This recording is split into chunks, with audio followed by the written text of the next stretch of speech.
Saya akan cerita dalam video ni kenapa spread ni menjadi item yang paling penting sekali bila mana kita nak simpan emas sebagai emas pelaburan. Ramai hari ni yang kita tengok beli emas tapi sebenarnya mereka mungkin tak tahu berkenaan dengan spread ataupun kita panggil sebagai perbezaan antara harga jual dan juga beli. Padahal ini merupakan faktor utama yang menentukan sama ada kita akan untung ataupun akan rugi. Spread ni secara mudahnya tuan-tuan adalah selisih harga antara beli dan juga jual.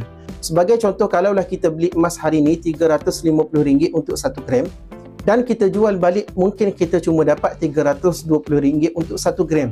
Jadi nilai RM30 itu adalah kita panggil sebagai spread. Jadi kalaulah spread tu tinggi, kita perlu tunggu harga naik lebih banyak lagi, barulah kita boleh dapat keuntungan daripada simpanan emas kita. Kesan daripada semua ni adalah ramai yang beli emas tapi mereka ni ikut trend je. Tengok harga naik mereka beli. Tapi mereka tak faham langsung tentang spread. Akhirnya emas tersebut bukanlah menjadi emas pelaburan tapi menjadi emas hiasan sahaja.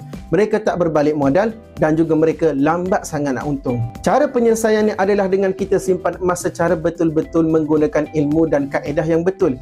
Kita pilih emas yang spreadnya adalah rendah dan mudah untuk kita jual balik.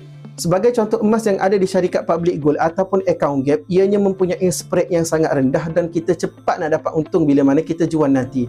Nak tahu yang mana paling sesuai sekali mengikut bajet dan juga matlamat kewangan kita, tuan-puan boleh follow saya. Saya akan tunjuk strategi menyimpan emas mengikut ilmu, bukan sekadar mengikut trend sahaja.